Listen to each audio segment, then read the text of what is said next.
Hello, I'm Nurhani Hairul Anwar from Section 733, a Benno student. So as of today, for my first blog, I'll be talking about hedonism. Stay tuned. The first thing that pop up in your mind must be, what is hedonism?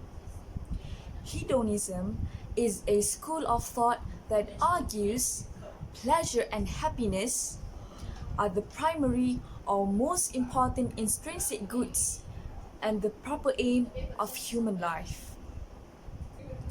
In broad terms, a hedonist is someone who tries to maximize pleasure and minimize pain, where the pleasure is defined as a state of enjoyment and pain is as a state of unpleasant.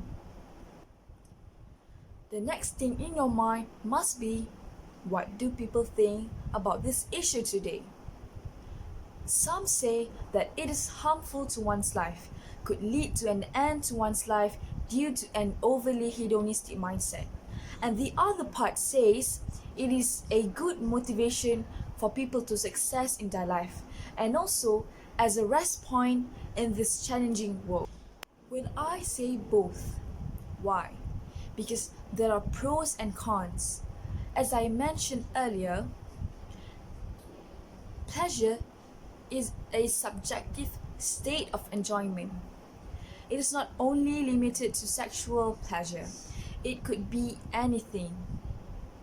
The pleasure of giving away things to people in need, the pleasure of spending your time together with family after a restless day, love from husband to wife, love from mother to her child.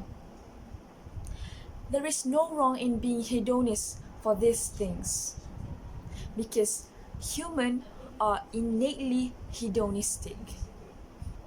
One of the most important conjectures made in philosophy is that we tend to seek pleasure while avoiding pain. And it also could gone wrong if someone take it negatively. Pleasure would become problems if it went down to excessive hedonism.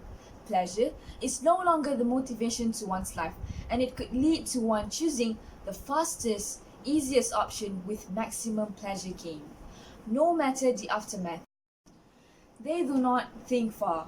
They only focus on the instant pleasure they wanted or needed, for a long cycle and worsen from time to time. Some of the choices include taking hard drugs, unhealthy drinking habits. I knew this one man. He was a very impressive man because of his ambition. He was a man of fame and wealth, but he went sideways. He wanted more and more. He neglects his responsibility to his wife and children. This also a proof that hedonism could also lead destruction to one's life. So as to conclude everything, be a moderate and rational hedonist. A practical definition might be someone who tries to maximize everyday pleasures while still balancing other concerns. And also, just quoting what I've heard from websites, nothing can truly fulfill us, but creating things, contributing to different fields, and discovering new things is much more fulfilling in the long term than succumbing to each desire you have. So that's all for today. Wabillahi taufiq wal hidayah. Wassalamualaikum warahmatullahi taala.